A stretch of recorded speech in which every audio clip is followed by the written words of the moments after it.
देखते हैं एक्सरसाइज 2 यानी कि भारत के पुरातन विद्यापीठ के लेखक परिचय। सबसे पहले इसके लेखक कौन है? डॉक्टर राजेंद्र प्रसाद, भारत के प्रथम राष्ट्रपति यही थे ना। जन्म हुआ था 3 दिसंबर 1884 ईस्वी, गांव जीरादेई, जिला सारण, राज्य बिहार। भारत का सबसे पहला राष्ट्रपति अपने बिहार से थे और बहुत पढ़े लिखे। पिता का नाम था महादेव सहाय। पिता का नाम क्या था? महादेव सहाय। फारसी एवं संस्कृत के अच्छे जानकार थे। फारसी और संस्कृत खूब अच्छा से जानते थे ये। जो भी हम मिलाए हैं, जो भी बड़ा बना है वो संस्कृत बहुत अच्छा से जानता है, क्योंकि सबसे अच्छा बात संस्कृत में लिखा गया है। अभी हम 6 to 10 क्लास का बढ़िया से संस्कृत का अध्ययन कर रहे हैं, बहुत अच्छा लग रहा है। उसमें इतना बढ़िया बढ़िया बात लिखा है कि सीख जाओगे तो एकदम संत बन जाओगे। फारसी एवं संस्कृत के अच्छे संस्कार। अच्छा, एक बात गलती है, संत के मामले में जब आता है ना तो लोगों को लगता है कि इसे टीका मरले होंगे, चंदन का ऐसे लेग लगाए होंगे, जटा उटा बढ़ाए होंगे। अरे संत वैसा नहीं होता है, वो दिखाया गया है, वो ढोंगी होता है सब ज्यादातर। संत विचार से न होगा, हो वेशभूषा से होगा। क्या वो आला को लेके घूमने लगेंगे हम डॉक्टर कहलाएंगे? ये गलत है। संत का मतलब ऐसा नहीं है कि अब हम जैसे हैं वैसे आया जाएगा तो उसको संत नहीं मानेगा कोई। क्या नहीं मानेगा? गधा है। विचार देखो, टीका मारने से संत थोड़े ना होता है, वो तो ढोंगी होता है। वो तो हम कर लेंगे, तू कर लेगा, कोई कर लेगा। पहलवानी और घुड़सवारी के शौकीन थे। कौन थे? पिता महादेव का बात हो रहा है, इनका महादेव सहाय का। जो राजेंद्र प्रसाद के पिता थे पहलवानी समझ में आता है ना, और घुड़सवारी। इन्होंने राजेंद्र प्रसाद को भी पहलवानी और घुड़सवारी की शिक्षा दी थी। राजेंद्र प्रसाद को भी सिखाए थे कि आओ पहलवानी कम से कम सीख लो, हाँ कौजू धो दोगा तो कम से कम लड़ लोगे ना अपने लिए। इन्होंने, हमको लगता है देखो, सेल्फ डिफेंस का शिक्षा सबको मिलना चाहिए। जूडा कराटा ये सब सबको सीख लेना चाहिए, खास करके लड़कियों को ज्यादा, क्योंकि इन्हीं लोगों का ज्यादा सेफ्टी का ध्यान रखना पड़ता है। ये अपने से सेफ्टी लेके कोई मारेगा, जो मारेगी जो पड़ती उन्हें फेंका जाएगा, घूमत रहो। सही बात है, इतना तो डिपेंडेंट सिखाओ उसको कम से कम कि 2-4 झपड़ धरा सके दूसरे को। इन्हें के रोने लगना ही हमरा को बोल दो सर, गधे ही मूर्ख।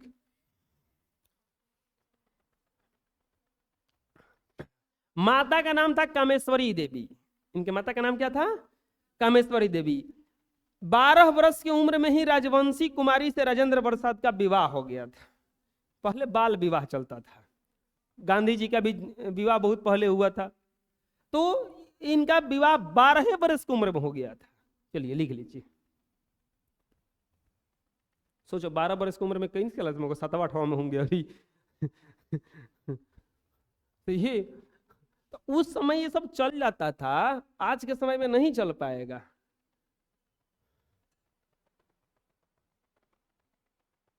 अरे तो पहले उसके कारण भी है, देखो पहले बाबू के पास धन था उतना कि लेकिन ना भी कमाएगा तो कम से कम खा लेगा। आज ऐसा स्थिति है ये नहीं है। राजेंद्र प्रसाद का सबसे पहला नामांकन छपरा के हाई स्कूल में हुआ। बहुत खतरनाक स्थिति आया। इनको छपरा के हाई स्कूल में नाम लिखाया, वहां उनको 8वां क्लास में रखे, लेकिन पढ़ने में ओवर ब्रिलियंट, पढ़ने में ओवर ब्रिलियंट। 84 या 12 कितना होता है? 96 में विवाह हो गया है 1800। देखना ही मैट्रिक को पास करेंगे। 1902 ईस्वी में। तो हाँ, राजेंद्र प्रसाद का नामांकन छपरा के हाई स्कूल में हुआ, वहां उन्हें 8वीं दर्जा में रखा गया। लेकिन परीक्षा में जब 8वां के परीक्षा में तुम फर्स्ट आए तो वहां के प्राचार्य उनके प्राप्तांक से बहुत प्रसन्न हुए और दोहरी प्रोन्नति 2 क्लास फना दिए सीधे 10वां में। पहले हो जाता था ये, हमको याद है हम छोटे थे, हम पहला क्लास नहीं पढ़े, सीधे दूसरा पढ़े। हम हनुमान चालीसा याद कर लिए थे। हनुमान चालीसा सुनाए तो लंगड़ा सर जी थे, पैरवा उनका लंगड़ था, उनको सब कोई लंगड़ा मास्टर कहता था। यहाँ धरती पर नहीं है, भगवान उनको स्वर्ग दे, एकदम स्वर्ग में विराजमान रही है हमेशा के लिए, हमारा ये दुआ है। तो वो सीधे दूसरा में फना दिए, हनुमान चालीसा खा दी।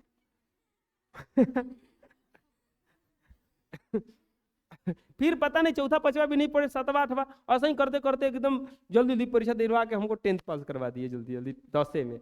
नहीं तो हम अगर रूल से चलते हम 13 में पास होते 10th 2013 में, हम 10वें में पास कर गए 2010 में। ये हाल था, जल्दी जल्दी पास कराओ इसको, पता नहीं कहाँ ले जाना है हमको। हमरा से बड़ एगो लड़का है, जिसे मेरे फुआ का लड़का है 2 साल बड़े, वो 2012 में परीक्षा दिया, साल भर बड़े हमरा से वो। हम 10 में देखो ओकरा के सिखा रहे थे, जो परीक्षा देवे कुछ ना भाई।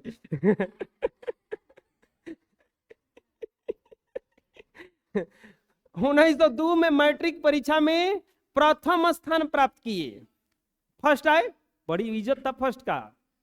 आज ना इज्जत नहीं है, आज 300 नंबर का कुछ वैल्यू नहीं है। कहता ना कम से कम 450 पार कैलस कि ना कैलस ना, तो क्या हटा पढ़े वाला नहीं है, बदमाश साहब बिगड़न था। प्रेसिडेंसी कॉलेज कोलकाता से आईए और बीए किया।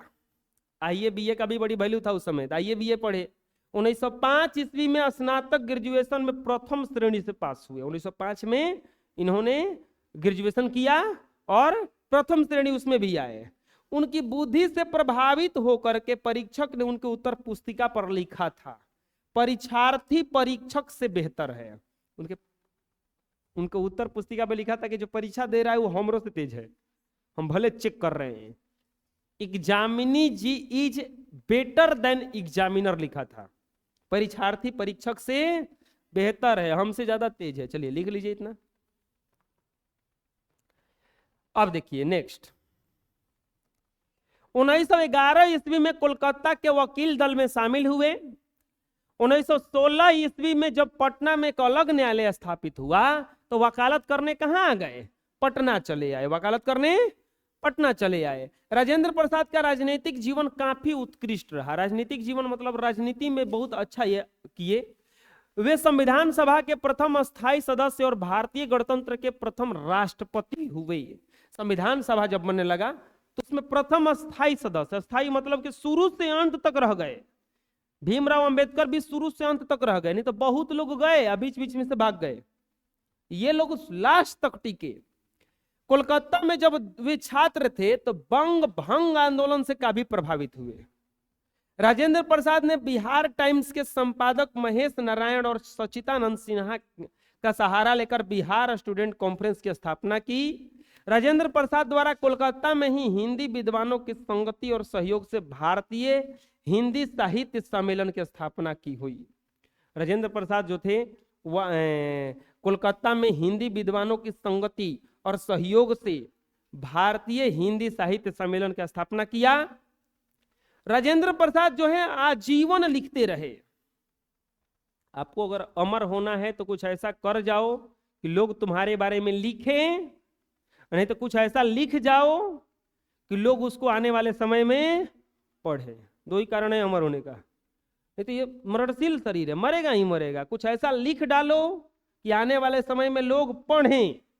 एक बात बता देते हैं, आप 10 को युद्ध जीत जाओगे, आदमी लोग भूल जाएंगे, लेकिन कुछ लिख दोगे सदियों तक याद रखा जाएगा, हमेशा याद रखा जाएगा। दिनकर जी मर गए हैं, प्रेमचंद मर गए, उनकी विद्याएं अभी भी घूम रही हैं। कभी भी ऐसा लिखा जाता है प्रेमचंद ने कहा है, था नहीं कहा था, कहा है, कभी नहीं लिखा जाएगा स्वर्गीय प्रेमचंद। ये लोग के पीछे स्वर्गीय लगता ही नहीं है, ये लोग क्या हैं, एक तरह से अमर हैं। प्रस्तुत पाठ भारत का पुरातन विद्यापीठ नालंदा हमारे इतिहास की एक गौरवपूर्ण गाथा को समेटता है तथा शिक्षा व्यवस्था की एक ऐसी झांकी पेश करता है जिसमें हमारी प्राचीन शिक्षा के व्यवस्था की महानतम स्वरूप दिखाई देता है।